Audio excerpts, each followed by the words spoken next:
Hello student, आपका हमारे इस क्लास 12 की केमिस्ट्री क्लास में बहुत बहुत स्वागत है। उम्मीद करते हैं आप लोग बहुत अच्छे होंगे और अपने बोर्ड एग्जाम्स की तैयारी में व्यस्त होंगे। चलिए बच्चों, आप अपने बोर्ड एग्जाम्स की तैयारी करते रहिए। और इस कड़ी में आज हम रिवीजन की इस कड़ी में आज हम जो है अल्कोहल, फिनाल और ईथर के एक ऐसे टॉपिक को लेके आए हैं जो 5 नंबर में आपके पूछे जाते हैं और इसमें अलग अलग टाइप से क्वेश्चन पूछे जाते हैं। पहला क्वेश्चन ये पूछा गया है, अल्कोहलों का अणुभार जैसे जैसे बढ़ता है वैसे वैसे इनकी विलेयता जो है घटती है, तो इसका कारण स्पष्ट करना है। चलिए इसको भी जानेंगे और साथ में इसके साथ जो है एक इसी में दूसरा लगा के पूछा गया है, पावर अल्कोहल क्या होते हैं। तो चलिए आज हम पावर अल्कोहल को भी जान लेते हैं और इनके उपयोग क्या है इसको भी देखेंगे। और एक क्वेश्चन और इसी में दिया गया है, फिनाल अम्लीय क्यों होता है, फिनाल अम्लीय होते हैं क्यों, तो इसका भी कारण बताना है। तो ये 3 क्वेश्चन मिला करके 5 नंबर में जो है ये कई बार पूछा गया है। तो चलिए इस क्वेश्चन को हम अच्छे से समझ लेते हैं और देख लेते हैं इसका क्या कारण होता है। देखो बच्चों, सबसे पहला क्वेश्चन है कारण स्पष्ट कीजिए। तो कारण स्पष्ट कीजिए में सबसे पहला हमने जो लिया है कि अल्कोहलों का अणुभार बढ़ने पर जल में विलेयता घटती है। भाई आपका ये क्वेश्चन है कि अल्कोहलों का अणुभार जैसे जैसे बढ़ता जाता है वैसे वैसे इसकी जल में विलेयता जो है घटती जाती है। तो अब क्या कारण है कि अल्कोहल का अणुभार जैसे जैसे बढ़ता जाता है वैसे वैसे जल में विलेयता घटती जाती है।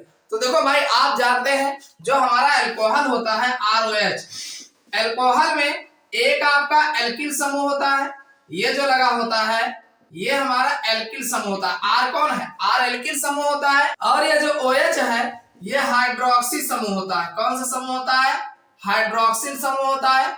तो अब ये जो एल्किल समूह होता है ये जल विरोधी होता है। कैसा होता है? जल विरोधी होता है। जो हमारा एल्किल समूह होता है ये जल विरोधी होता है। और ये जो हाइड्रोक्सिल समूह होता है ये जल स्नेही होता है। ये कैसा होता है? जल स्नेही होता है। बस 2 बातें आपके दिमाग में अगर बैठ गई कि जो एल्किल समूह होता है जल विरोधी होता है, यानी ये जल में घुलता नहीं है। क्यों नहीं घुलेगा? क्योंकि ये कार्बनिक कंपाउंड है ना, ये कार्बनिक समूह है। एल्किल समूह में आप एल्किल समूह कौन होता है? अरे C2H5 होता है, CH3 होता है। भाई एल्केन में से एक हाइड्रोजन हटा लेने पर एल्किल बनता है। आप एक बात अच्छे से जानते हो, जो हमारा कार्बनिक यौगिक होता है वो जल में अविलय होते हैं। अब कुछ जल में विलय होते हैं, कुछ जल में कौन विलय होता है? जैसे अल्कोहल जल में विलय होता है। तो क्यों विलय होता है? भाई अल्कोहल जल में विलय होने का कारण है, कारण ये होता है कि ये जो है जल के अणुओं के साथ जो है हाइड्रोजन बंध बना लेता है और हाइड्रोजन बंध बनाने के कारण ये जल में विलय होता है। भाई इसमें OH समूह उपस्थित होता है। तो ये जो OH समूह होता है ये जल के समूह के साथ डॉटेड बॉन्ड क्रिएट करता है, हाइड्रोजन बंध बनाता है, जिसके कारण ये जल में विलय होता है। तो अब जब मान लीजिए कम अणुभार वाला, भाई एल्किल समूह अगर हमारा कम कार्बन का है तो कम कार्बन का होगा तो इसका अणुभार कम होगा। तो अब जब ये एल्किल समूह भाई कम छोटा, अगर मान लीजिए मेथिल अल्कोहल की बात है तो इसमें जो है एल्किल समूह का अणुभार कम होता है और OH समूह जो होता है वहां पर हावी होता है। तो OH समूह चूंकि जल में जो है विलय होता है और जबकि एल्किल समूह जल में अविलय होता है, घुलता नहीं है। तो जब ये हावी होगा, जब ये प्रभावी होगा OH समूह तो जल में विलय होगा। तो कम कार्बन वाले जो हमारे अल्कोहल होते हैं वो जल में कंप्लीटली डिजॉल्व हो जाते हैं, यानी पूरी तरीके से घुले होते हैं, क्योंकि हमारा OH समूह जो है अब प्रभावी होता है। लेकिन जैसे जैसे अणुभार बढ़ता जाता है, कार्बन की संख्या बढ़ाओगे अणुभार बढ़ेगा, तो जो उच्च कार्बन वाले यौगिक होते हैं, अल्कोहल होते हैं, तो उनमें इनके स्थान पर ये हमारा एल्किल समूह हावी हो जाता। भाई OH में कोई फेरबदल तो करोगे नहीं, इनका अणुभार वही रहेगा, लेकिन जो हमारा एल्किल समूह होता है इसकी संख्या बढ़ जाती है, इसका अणुभार बढ़ जाता है। तो जब इसका अणुभार बढ़ जाएगा तो ये बेचारे न्यूट्रलाइज हो जाएंगे, इनका अणुभार चूंकि कम हो जाएगा। तो अब जब इनका अणुभार बढ़ जाता है तो ये प्रभावी हो जाता है, ये इनका उतना वर्चस्व नहीं रहता। तो जिसके कारण चूंकि ये जल विरोधी होता है, जल में अविलय होता है, तो इसीलिए जैसे जैसे कार्बन की संख्या बढ़ती जाती है, अणुभार बढ़ता जाता है, इनकी जल में विलयता घटती जाती है। समझ में आया? भाई कम कार्बन होगा तो वहां पर ये हावी होगा, तो ये हावी होगा, जल स्नेही है ये, तो आराम से जल में विलय होगा। लेकिन जैसे जैसे कार्बन की संख्या बढ़ती जाती है तो हमारा एल्किल समूह जो जल विरोधी है ये हावी हो जाएगा, प्रभावी होगा, तो इसके कारण ये जो है जल में विलयता घटती जाती है। समझ में आ गया? वही है कि एल्किल समूह जल के विरोधी होते हैं, वही हमने लिखा है, कोई अलग से नहीं लिखा है, और जल में अविलय होते हैं, जल में अविलय होते हैं। अतः निम्न अल्कोहल जिनमें एल्किल समूह कम कार्बन परमाणु का होता है, तो एल्कोहल का OH समूह जल में विलय होने के कारण प्रभावी होता है और जल में विलय रहता है। किंतु जैसे जैसे एल्किल समूह का आकार बढ़ने के कारण अणुभार उच्च होता है, तो एल्किल समूह जल विरोधी प्रकृति जल स्नेही समूह पर प्रभावी हो जाता है और विलयता घट जाती है। समझ में आ गया होंगे ना ये क्वेश्चन, ये काफी बार पूछा गया एग्जाम में। चलिए इसका जो दूसरा क्वेश्चन है उसको भी जान लेते हैं। देखो जो अगला क्वेश्चन जो इसी में पूछा गया है वो है पावर अल्कोहल क्या है। यानी सबसे पहली बात ये है कि पावर अल्कोहल क्या होता है, और दूसरी बात इसी में पूछा गया है कि इसका उपयोग क्या है, यानी कहाँ पर उपयोग किया जाता है, किसका, पावर अल्कोहल का। तो एक बात जान लेना, पावर अल्कोहल होता क्या है भाई। पावर अल्कोहल वह अल्कोहल होता है जो परिशोधित अल्कोहल होता है, यानी पूरी तरीके से शुद्ध अल्कोहल को जो है जिसे और अधिक शुद्ध ना किया जा सके तो उसे परिशोधित अल्कोहल कहा जाता है। अब ये जो शोधित अल्कोहल होता है ये काफी शक्तिशाली होता है। क्या होता है, काफी शक्तिशाली होता है। परिशोधित अल्कोहल जो होता है इसमें अगर हम बेंजीन मिला दिया जाए तो ये आसानी के साथ इसमें घुल जाता है। यानी परिशोधित अल्कोहल होता है, एकदम शुद्ध अल्कोहल होता है। तो शुद्ध अल्कोहल में अगर हम बेंजीन मिलाते हैं तो आसानी के साथ मिश्रणीय होता है, यानी घुल जाता है। और इसी घुलने के कारण जो है तो हम क्या क्या मिलाते हैं, एक तो हमारा जो है अल्कोहल हो जाता है, क्या हो जाता है, अल्कोहल। और दूसरा हमारा जो होता है वो होता है बेंजीन। अल्कोहल और बेंजीन और साथ में पेट्रोल, तीन चीजें मिलाते हैं। तो तीनों को मिला करके जो है हम क्या करते हैं भाई, अल्कोहल, बेंजीन और पेट्रोल तीनों को जो है आपस में मिला करके ईंधन के रूप में प्रयोग किया जाता है। किसमें प्रयोग किया जाता है, ईंधन के रूप में प्रयोग किया जाता है। यानी अल्कोहल, पेट्रोल और बेंजीन तीनों का मिश्रण जो है हम जो है मोटर गाड़ियों में, जो हमारे मोटर वाहन होते हैं, मोटर गाड़ियों में, साथ में जो हवाई जहाज होते हैं, इनमें जो है ये जो है ईंधन के रूप में प्रयोग किया जाता है। तो ईंधन के रूप में प्रयोग करने के कारण इसे हम पावर अल्कोहल कहते हैं। समझ में आया कि नहीं। और इसका उपयोग क्या करते हैं, मोटर गाड़ियों में ईंधन के रूप में प्रयोग किया जाता है। समझ में आ गया पावर अल्कोहल क्या है।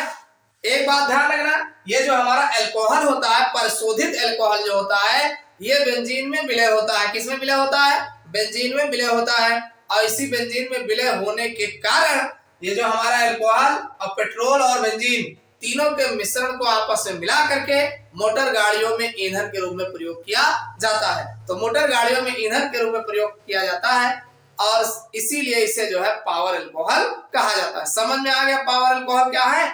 वही हमने बताया है कि परिशोधित स्पिरिट, अरे प्रशोधित स्पिरिट का हो, परिशोधित नहीं, 100% शुद्ध अल्कोहल जो हमारा होता है 100% वैसे तो होता नहीं, 98 पॉइंट कुछ परसेंट रहता है। यह जो परिशोधित, इससे ज्यादा शुद्ध नहीं किया जा सकता, तो इसे हम स्पिरिट के नाम से जानते हैं। तो परिशोधित स्पिरिट जो होता है बेंजीन की उपस्थिति में, किसकी उपस्थिति में, बेंजीन की उपस्थिति में पेट्रोल में मिश्रणीय होता है। यानी बेंजीन की उपस्थिति में बेंजीन थोड़ा सा डाल दिया जाता है तो पेट्रोल में मिश्रणीय होता है, आसानी से मिल जाता है।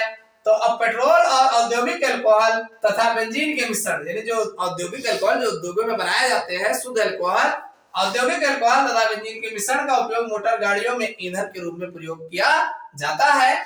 इस मिश्रण को पावर अल्कोहल कहा जाता है। समझ में आ गया ना। तो ये इतना आप जो है जान रहिएगा कि अल्कोहल, बेंजीन और पेट्रोल तीनों को मिला करके जो है यूज किया जाता है, इसी को पावर अल्कोहल कहा जाता है। ये क्या है हमारा, ये है पावर अल्कोहल।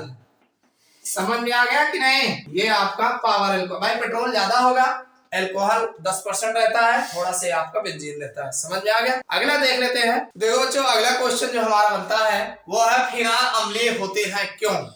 ये भी क्वेश्चन खूब पूछा गया है कि फिनाल अम्लीय होते हैं तो क्यों है, कारण स्पष्ट कीजिए। तो भाई फिनाल अम्लीय होते हैं, हाँ अम्लीय होते, काहे को होते हैं। देखो ये जो फिनाल होता है हमारा, भाई फिनाल का फार्मूला तो पता ही होगा, फिनाल हमारा यही होता है। फिनाल जो है ऊपर OH रहता है, ये हमारा फिनाल है, ठीक। अब ये जो फिनाल होता है अगर इसको हम जल में घोलते हैं, फिनाल को अगर हम जल में घोलते हैं तो तुरंत जो है जलीय विलयन में घुल जाता है और घुलने के बाद वो नेगेटिव बनाता है और ये H+ आयन देता है। क्या देता है, H+ आयन। आप जानते हैं कोई भी चीज जलीय विलयन में जब घोला जाता है अगर H+ चार्ज देता है तो वो अम्लीय होता है। लेकिन अब यहाँ अम्लीय बात, अल्कोहल क्या H+ चार्ज देता है, अल्कोहल H+ चार्ज नहीं देता है। लेकिन अब अल्कोहल में चूंकि वो अस्थाई नहीं होता है और ये अस्थाई होता है, इसे बोलते हैं फिनाक्साइड आयन। इसे बोलते हैं फिनाक्साइड आयन। ये जो फिनाल होता है ये फिनाक्साइड आयन देता है और ये फिनाक्साइड आयन जो होता है ये अलग अलग तरीके के कई रिजोनेटिव संरचनाएं देता है, यानी अनुनादित संरचना जो है बनाते हैं। और अनुनादित संरचना होने के कारण यानी फिनाक्साइड आयन में चूंकि बेंजीन समूह लगा होता है और बेंजीन समूह जो होते हैं ये बहुत सारी अनुनादित संरचनाएं देते हैं और इन्हीं अनुनादित संरचना होने के कारण ये अम्लीय स्वभाव के होते हैं, यानी फिनाक्साइड जो होता है ये अम्लीय प्रकृति का होता है। बस यही आपको बता रहा है कि फिनाल अम्लीय होते हैं। तो क्यों होते हैं भाई? फिनाल अम्लीय इसलिए होता है क्योंकि जल में घुलने पर ये जो है H+ आयन देता है और साथ में फिनाक्साइड आयन बनता है। और जो फिनाक्साइड आयन होता है ये बहुत सारी अनुनादित संरचनाएं जो है देते हैं। तो अनुनादित संरचना जो होती है एक अस्थायी संरचनाएं होती हैं, तो इसी अस्थायी संरचना होने के कारण फिनाल जो होते हैं ये अम्लीय प्रकृति के होते हैं। बस इतना आपको लिखना है। तो वही लिख रहा है कि फिनाल को जल में घोलते हैं तो यह H+ आयन तथा फिनाक्साइड आयन देता है तथा फिनाक्साइड आयन अनुनादी के कारण यानी अनुनादित संरचनाएं देने के कारण अस्थायी होते हैं। इसी कारण फिनाल अम्लीय गुण प्रदर्शित करते हैं। समझ में आया कि नहीं? ये तो आपके पूछे ही गए हैं। साथ में इसी में ये भी पूछा जाता है कि फिनाल अम्लीय होता है जबकि अल्कोहल अम्लीय नहीं होता है, उदासीन होता है। तो कारण सहित स्पष्ट कीजिए। तो ध्यान रखना अल्कोहल चूंकि जलीय विलयन में घुल करके H+ चार्ज आयन नहीं देता है या मान लीजिए ये जो है अम्लीय गुण प्रदर्शन नहीं करता है, जबकि जो फिनाल होता है ये जलीय विलयन में H+ आयन देता है और अम्लीय गुण प्रदर्शित करता है। और फिनाल जो होता है ये बहुत सारे इसके जो फिनाक्साइड आयन होते हैं वो अनुनादित संरचना देने के कारण ये जो है अम्लीय गुण प्रदर्शित करते हैं, जबकि अल्कोहल में कोई भी अनुनादित संरचना नहीं होती है। समझ में आ गया ना? तो इस टाइप के क्वेश्चन आपके पूछे गए हैं, काफी ज्यादा पूछे गए हैं, मोस्ट इंपॉर्टेंट है। तो समझ में आ गया होगा। ये वीडियो आपको कैसा लगा कमेंट करके जरूर बताइएगा। चैनल पर नया सब्सक्राइब कर लेना और वीडियो को लाइक ना किया और लाइक कर दीजिएगा। फिर मिलते हैं अगले क्लास में किसी नए टॉपिक के साथ।